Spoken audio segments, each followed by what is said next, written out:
Hello guys and welcome to another video. Rick Riordan released Chalice of the Gods this week. It's Percy Jackson and the Olympians number 6 and today we are discussing it. So first of all, I'm going to review this book for people who have not read the book and who do not want spoilers on the Chalice of the Gods. Did I like the book? That's the big question. As someone who has loved these books for years, there is one GIF that explains my reaction to this book. And it's this one.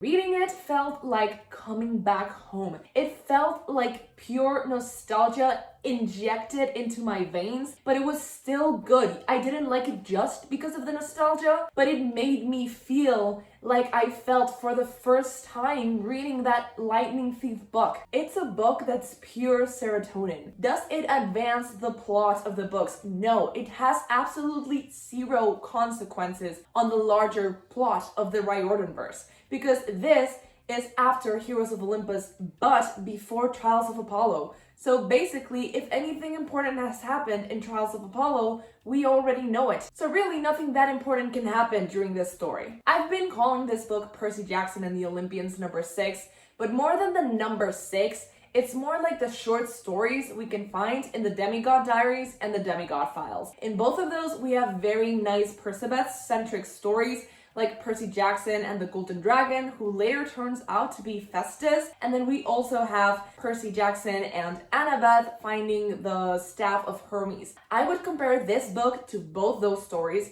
which in total I think they're like 30, maybe 40 pages long each. This is more than 200 pages long, I think just barely, but it's actually exactly like those stories, except triple and quadruple in length, in the sense that it adds to the characters and it adds to the relationships between the characters, and it fills gaps in the canon, but it doesn't really add anything beyond that. If you're thinking that maybe Rick has lost his touch after writing Heroes of Olympus, The King Chronicles, Trials of Apollo, Magnus Chase, if you think he's lost Percy's voice, then you are completely wrong, because this guy is Percy, which feels weird to say, especially since so many people are in love with Percy. Percy is his brainchild, and you can really tell he hasn't lost his voice. It's there, and it's the same voice that we get all throughout the first original series. It's a great book. It's not like super thrilling. The plot is kind of basic. It's side quest after side quest, because Percy, what does he need to do? He needs to get a letter of recommendation to get into New Rome. So to do that, he has to do a quest for a god. And the first quest he gets is to find the Chalice of the Gods, which has been stolen. The basic premise is exactly the same as the Staff of Hermes, except this one is a longer quest, and this, which is a side quest in and of itself because it's one of 3, is divided into smaller quests that Percy has to complete in order to get those letters of recommendation. And this is kind of a spoiler, but at the same time not really, because it's been announced. Percy has to get 3 letters of recommendation. And all throughout this book I was like, we're not gonna have time for that. We've already spent 3/4 of the book, and it's still to get that 1 letter. And at the end of the book, we still only have that 1 letter. It's not a spoiler because we got a confirmation that we're getting a 2nd book, or I guess a 7th book. Who can tell at this point? So we're getting another one. I think it's called the Triple Goddess, who I looked up, and that's a way that people refer to Hecate. So I'm very excited to get a Hecate-focused book. It also gives us more length to the story and more space and time for other side characters to make cameos. But having said that, it's a great story. The characters are as good as you remember them. And if you're not thinking about reading it because it might not live up to what you liked in that time where the first ones came out, you're going to like it. If you like the short stories, you are going to like it. If you don't like Heroes of Olympus, you're going to like it. Anyone can like it. If you're 24 years old and already a burden to your family, you are going to like it. So pick it up, read it, and then just wait a year because the second one is coming out next September. Okay, so everyone who doesn't want spoilers, leave. I don't want you here. I don't want to spoil anything for you. It's literally been just a day for me and a couple of days for you when this is out. Leave, read the book, and then come back and we can discuss. But for those of you who want all the spoilery details, let's talk about the Chalice of the Gods. There was only one way that Rick Riordan could have started this book, and he took that route. He said, look, I didn't want to be a high school senior. Name a more iconic start to a book. I'm waiting, and unless you said, look, I didn't want to be a half-blood, then you are wrong. So the basic premise, as I said, is that Percy needs to get letters of recommendation so he can go into New Rome. Why does he have to do that? But Annabeth and every single other demigod doesn't have to do that, because he was born in a time that he shouldn't have been born. Because of the great prophecy, the big three couldn't have children. Percy was born, he shouldn't have, therefore he has to get extra letters of recommendation to get into university. Once he meets his counselor, he gets flushed all the way to Poseidon's kingdom, and they talk, and he explains that to him. And Percy is thinking that he really wants to go to New Rome, because he'd promised Annabeth that he'd try to graduate with her, because the idea of her going off to California without him kept him up at night. I kid you not, the chapter title when Percy gets flushed to Poseidon's kingdom is My Dad Helps Out, No Actual Help Occurs. This guy is so done. I miss these titles and I miss Percy's voice because it's really not the same thing as Heroes of Olympus. This time we're being fed.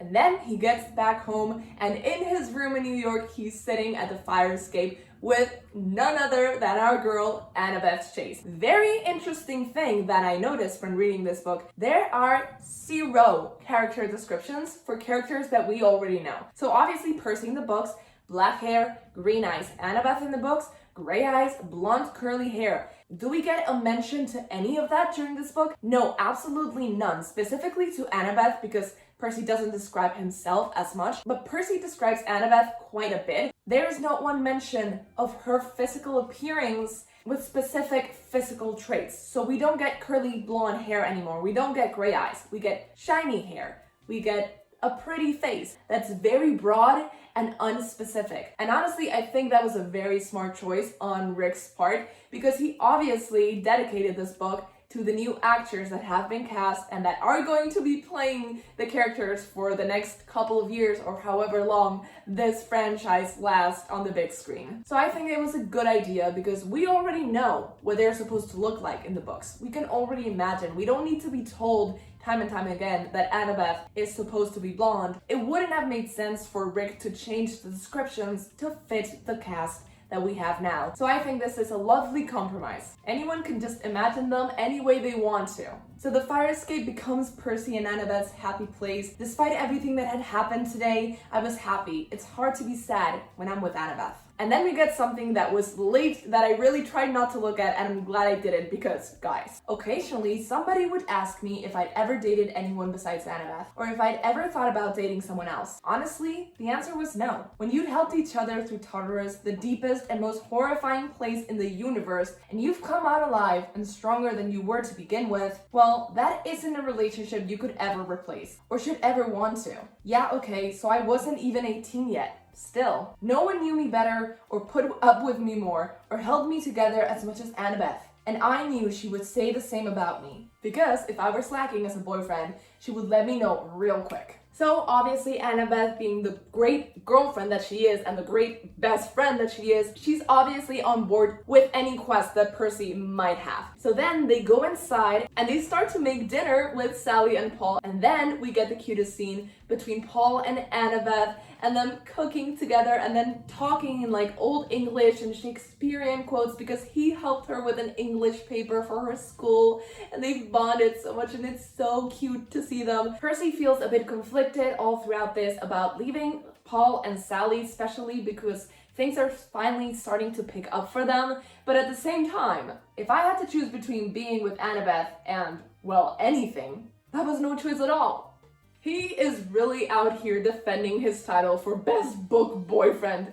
ever. And the guy's only 17. And then our boy Grover, who has recently become one of my top 5 favorite Rick Riordan characters ever. He wasn't ever on that list. I don't think even top 10. Our boy Grover shows up, and of course, since he's there in New York, he offers to help Percy with his quest as well. And I'm hoping this is a trend all throughout the rest of the books, like the next 2 ones that we're getting. It better be Annabeth and Grover. I don't know, this is what I need. It's what my little shriveled up soul needs. So obviously Grover is like, dude, of course I'm coming with you. Are you kidding? A chance to do a quest?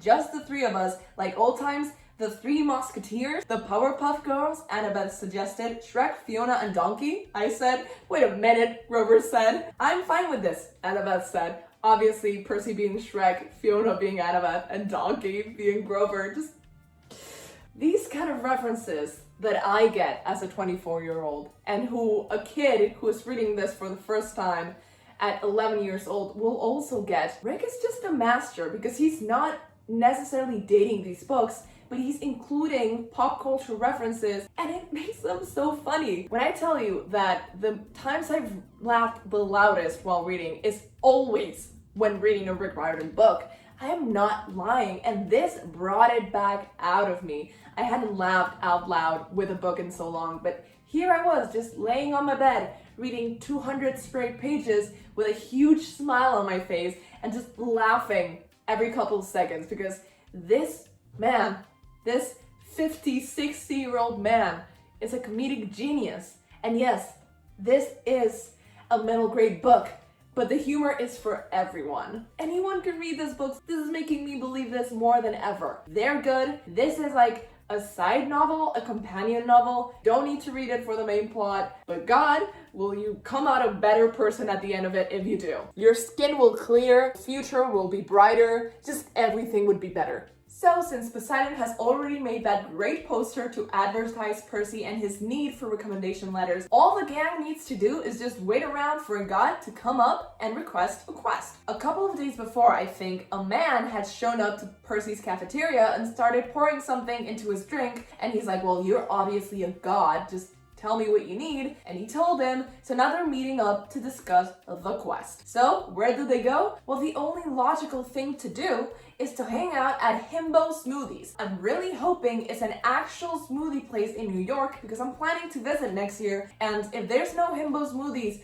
in New York City, I will be greatly disappointed. And the fact that actual himbos work there, or like just really buff dudes, how does Rick know what all of us want? Ganymede, I'm gonna call him Ganymede. Ganymede is the god who is the cupbearer of the gods, and he was stolen, basically kidnapped by Zeus because he had a pretty face and a nice ass, I'm guessing. But the chalice of the gods has been stolen. Annabeth guesses who he is, like on sight, and she says, well, you're gorgeous. That seemed to cheer up the god, though it didn't do much for my mood, Percy comments.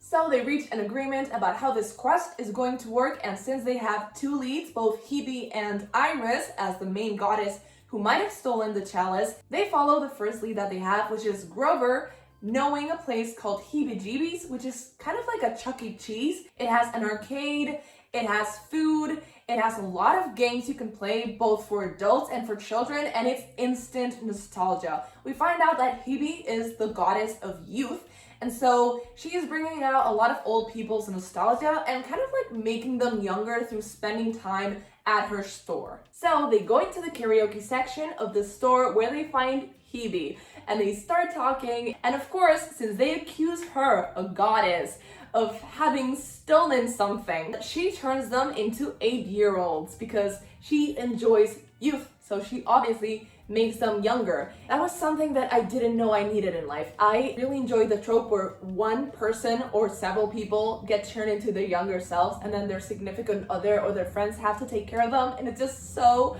adorable. And I never thought I was gonna get it with this, but I'm so happy. Did I mention that while they were walking to the karaoke, Annabeth suggests that she and Percy do a duet for Shallow from A Star Is Born. The cutest thing ever. Percy says, you don't want to do that.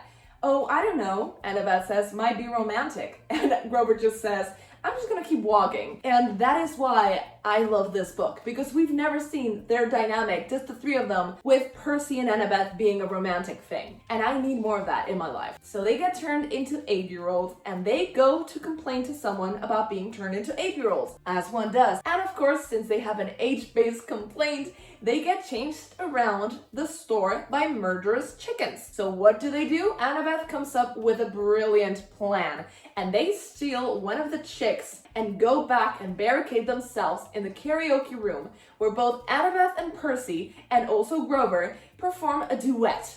I guess a trio? Is there another word? The best thing about them turning 8 is that Grover gets his baby goat instincts back, and he keeps headbutting Percy, and he says, I need to play, I'm practicing social dominance in the herd. Also, Riptide having like a child-proof thing, Rick thinks of everything. So in order to get Hebee's attention, they start singing a song in the karaoke machine, and it's one of apology. I don't remember the song exactly. I think it might have been like one from the Beatles or something like that. But Annabeth doesn't want to sing, so Percy mentions again that he's terrible at singing, so he sings, and Annabeth helps, or at least tries to. Percy says, Annabeth helped, full sarcastic air quotes, by warbling all the words half a beat behind me. This is how you know you found true love, when your significant other is just as bad at singing as you are. And then Percy sings, this one's for you, Hebee. Grover is helping out as well with like the backup chorus. And that is something that I can't wait to see sometime in the future, hopefully, get filmed and have in live action. That is something I feel like we deserve. So their plan magically works, because when Hebee arrives there, Hebee has a strict policy where she wants to be the youngest person in the room. And hello, they have a chick who's like a newborn. So Hebee slowly turns into a baby, and then they make a deal with her to give them back their actual ages and to answer their questions if they take the chick out of the room.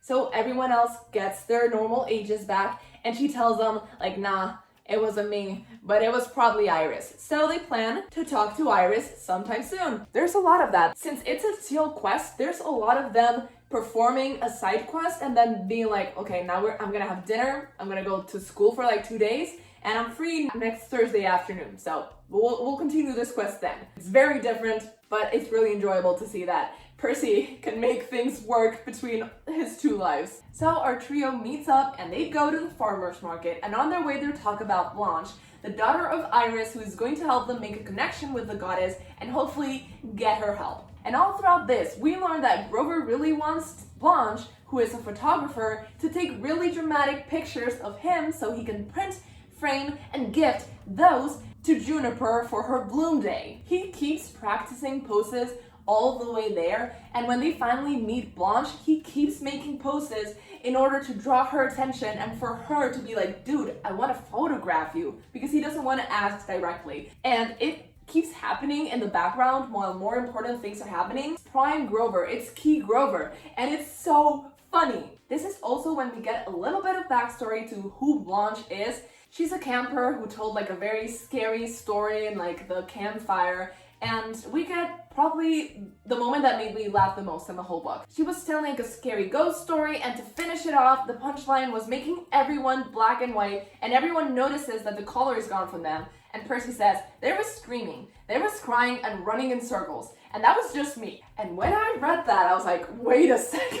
I don't think I've ever laughed that loud reading the book. But anyhow, we get to Iris, we get the connection made thanks to Blanche, and she leaves after telling Grover that, dude, I want to photograph you. So that's one tiny side quest achieved. We talked to Iris a bit, and she's like, okay, I might tell you some information, although I'm quite offended that you accused me of stealing. I might give you information if you clean my staff. Classic God stuff.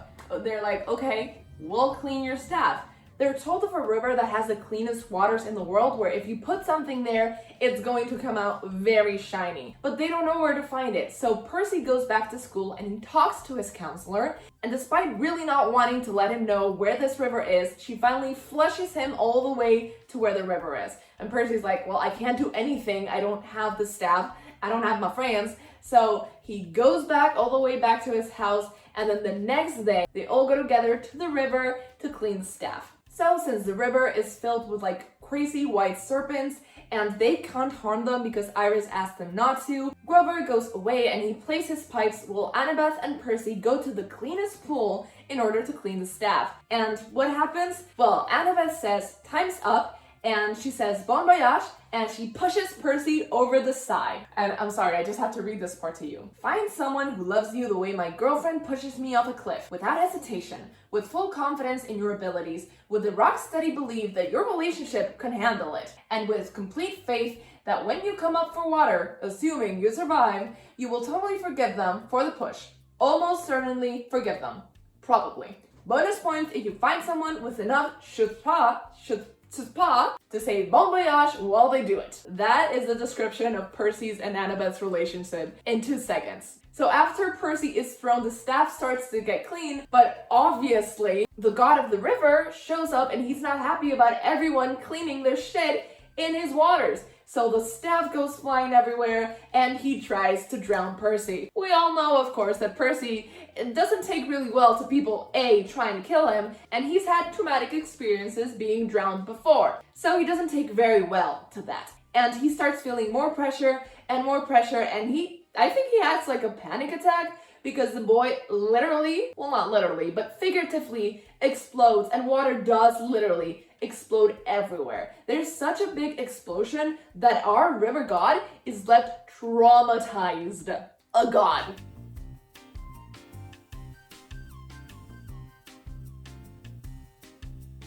Percy is really ashamed of what has happened because he likes to control his powers and his emotions, obviously, but when he comes out, Annabeth has managed to make the god agree to let them clean the staff and to leave peacefully. But of course, the second they start to try to leave, Grover stops playing his pipes because the poor guy is exhausted from running around, and Annabeth says, "Dude, I'm gonna put my invisibility cap on and help Grover escape. You go do your thing over there. You skip while you hold the staff in order to draw the attention from the serpents in order for us to be able to escape. See you later." So Percy starts skipping with the staff, and then he's like, "Oh, she was totally trolling me." And then the snakes start following him around, and we get this really funny moment where Percy feels like he's starting his own cult, his own Percy-based cult, where the serpents are just like admiring him and following the rainbow everywhere he takes it. Every single mention of the serpent cult was my favorite.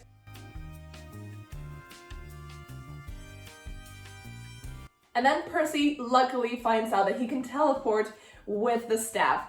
And he does, and he gets to safety. I want to do a reading vlog of me rereading the book and talking about my favorite quotes and my favorite passages and my favorite moments, but I'm sorry, I really need to read this thing out to you right now. So Percy goes back to where Annabeth and Grover are waiting for him, and he says, "Greetings, Earthlings," and Annabeth, of course, is startled because he appears out of nowhere.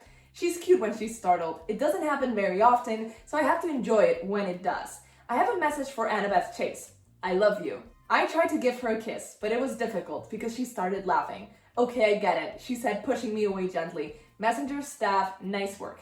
Yeah, I totally planned it. You totally had no idea. Just because you're right doesn't mean I don't resent it. She kissed me back. I love you too, Seaweed Brain. Grover cleared his throat. I'm fine, thanks. Love you too, G-Man, I assured him. That was some fine panpiping.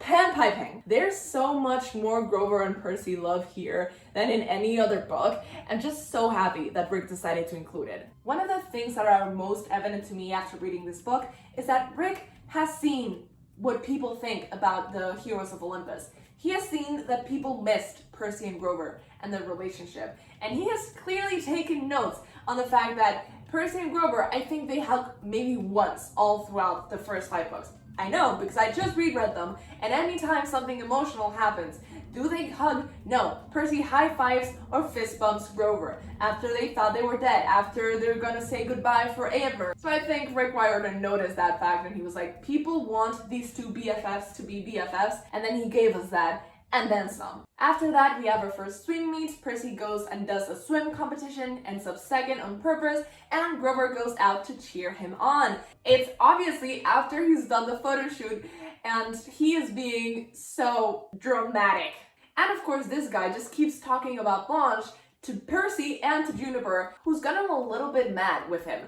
And Percy's like, okay, I don't think I'm someone who can give advice, romantic advice to other people, because I'm quite slow with that stuff, but I think I can give you advice on jealousy, maybe stop talking about Blanche. Have you thought that that's not the present she wanted? Did she ever ask for it? And Grover's like, dude, you might be right. So Percy, just like that, fixes their relationship. Before that scene ends, they mention Percy doing a high dive, but never the result of the high dive. So I'm very curious, because it's one thing to swim fast because you're a son of Poseidon. Are you a good diver naturally? I know that he can dive from hundreds of feet up in the air and not get squashed like he's landing on pavement, but does that mean he has good form, or that he can perform backflips while he's diving? I need to know, Rick, why didn't you include that crucial information? So since they already got a tip from Iris, thanks to the clean stab, as to who the thief might be, they're going to follow a lead at Washington Park, and they're going to ask around for a guy named Gary, using this weird nectar thing that is supposed to lead them to him. But before that, and after the swim meet, we go back to the Jacksons' apartment, where Annabeth is there to have girl dinner. It's normal dinner, I just wanted to say girl dinner. But people, this is where we get this gem. Sometimes I wondered if Annabeth was open to the idea of marrying me someday, only because she was excited about getting Sally Jackson's blowfish as her mother-in-law. Honestly, I couldn't blame her. Are you telling me that they have discussed marriage? Because I doubt Percy would be one to say this without actually having a conversation with Annabeth before. Obviously, our two babies have had very traumatic experiences together, very many near-death experiences together and apart. So this might be something that they talk about at 17. It's all just giving me flashbacks to that video I did reading a Percabeth fanfiction where they both turn Christian and that saves them from monsters. Go watch that, it's terrible. You're gonna love it. And then, during dinner, Sally drops this truth bomb on us, which obviously we and Annabeth were expecting, and that she is pregnant and not with Poseidon's child, as far as we know. And then she tells them when she thinks the baby is going to be born, and she says, that's my best guess. Percy came much later than expected. This is Rick Riordan trying to fix the giganticest plot hole in all of Percy Jackson history, and that is, how was Percy born in August if Sally and Poseidon only went out during the summer? Okay, let's do the math. People trying to say that maybe she was in the southern hemisphere are wrong, because Sally, her parents died when she was very young, before she was pregnant with Percy. She totally couldn't have afforded to take a trip outside New York City. First thing, so she's in the northern hemisphere. When they conceived Percy, let's say it's September, okay? If Percy came late and they conceived in September, that would mean Percy would be like an 11-month-old baby. That would mean Sally was pregnant with Percy for 11 months before she gave birth. I guess we're only 2 months off, but can someone really be pregnant for 11 months? That sucks. I am so sorry, Sally. That's almost a year of her life. And that's a way to clear up the misconception or to clear up the plot hole. But poor Sally. Did Rick really have to do this to her in order to solve this plot hole that nobody cared about anymore? And then after the shock of that great news, Percy goes to sleep and wakes up at 4:30 because someone is trying to break into his room. Annabeth broke into my room at 4:30. Monday morning, which sounds a lot more exciting than it actually was. And this just continues the tradition of Annabeth sneaking into Percy's room and him just being like all sleepy and gross and wondering if he's drooling on himself, and Annabeth being like, you are about to brush your teeth. The thing is, she uses a knife to open his window. She could have just knocked, but she liked a challenge. What does Percy says? He says, but soft, what light through yonder windows break. He quotes Shakespeare to her! Look, have I been a Percy stan from day one? Has day one been in 2012? Yes. How does this guy just keep getting better and better, and how does Percabeth just keep having more iconic moments? So then our three demigods meet at Washington Park.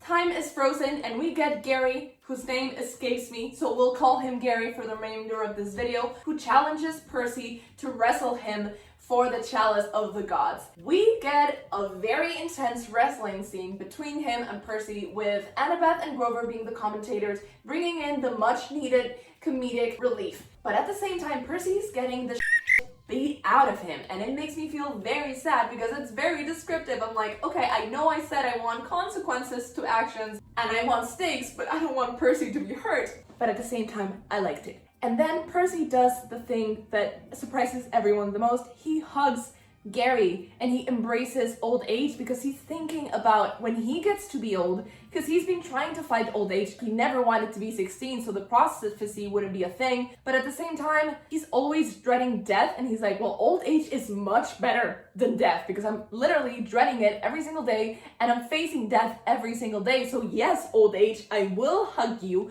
I will embrace you, and I do want to be old. I want to be 80 years old with Annabeth and Grover, and I want to sit in my porch together with both of them. And that's just something that I love. I love that when Percy pictures himself being like 100 years old, it's next to Annabeth, but it's also next to Grover, and the three of them forever. So after that, the old guy is just like, what is happening? And funnily enough, this is a plot point that actually happened in my latest D&D session, and my mind was just blown when it happened here as well. So Percy gets the chalice of the gods, Grover gets him to Olympus, he gets there with his cap. For some reason, Rick Riordan forgets that he already wrote Percy wearing the cap all throughout the Titan's Curse because Annabeth drops it when she falls with the Chimera. Percy has already worn the cap before to spy on Nico and on the hunters, so I don't know what all this stuff about, whoa, it's so Ichi, this is the first time I wear it thing.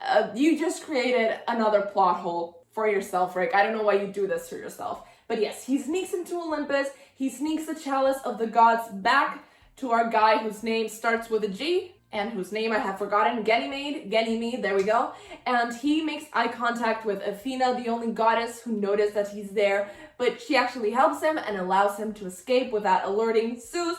So he's out of there, the chalice has been restored, and he gets his letter of recommendation, which is blank, and he later has to fill in himself. But he has like a very nice heart-to-heart with Grover outside of Olympus after that, because Grover helped create a distraction for him to get into Olympus. And they hug and they're like, okay, we have to see each other more. We're not gonna forget each other, even though I'm gonna be in the West Coast.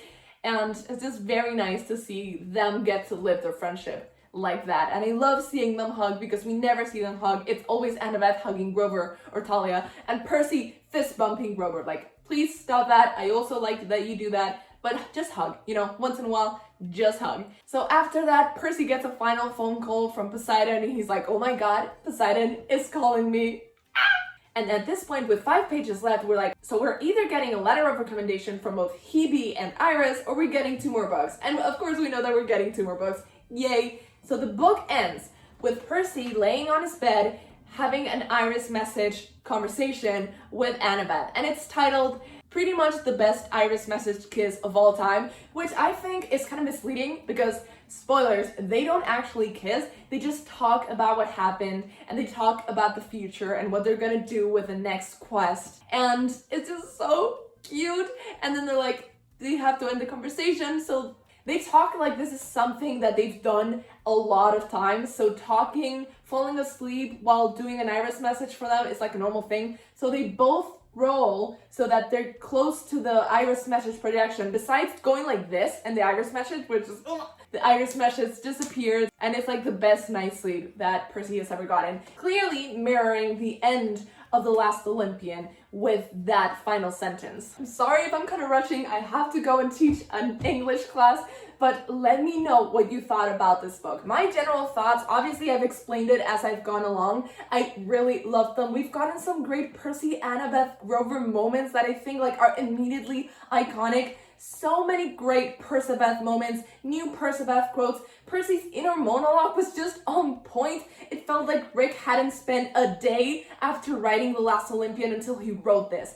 It felt like we were back in like the 2010s when the last books were coming out. It felt like no time at all. I just slipped back into the story, and I'm so happy that I did a readathon of the other books. Link up there if you want to watch me read those books because they're so good, and I thought this was going to be a complete letdown, and it really wasn't. My expectations were like middle tier, and this blew those expectations out of the water. If you haven't read this book but gotten this far, you have to read it. I'm so excited. If Rick knows these characters so well, I know that he's gonna do a good job at writing the dialogue and the scripts for the new TV show. So please leave a like if you like this video. Comment down below what was your favorite moment. I don't want to know least favorite moments because I liked every single second of it. Honestly, this gets like an immediate 10 out of 10, 100%, A+, sobresaliente, 5 out of 5 stars, anything and everything, like the best. Honorable mention, everything. It was just great. I loved it. It was just like getting to experience a piece of my childhood again, and I can't wait for that to happen next year as well. I also cannot wait for there to be fan art because right as I finished reading it, the day it came out, I went into Tumblr and Pinterest and there was no fan art. So I'm like, fan artists, get on top of this because we deserve so much fan art of this. Obviously I want it for the trio, but I want them like as little kids. I want Percy and Annabeth in the fire escape. I just want every single second. I want them with the iris message. Every single case, I want fan art of. Okay, I'm leaving. Please subscribe if you haven't already and click that bell button to get notifications every time I post a new video. I post videos just like this every single Friday. And yes, I'll see you guys next time. Bye!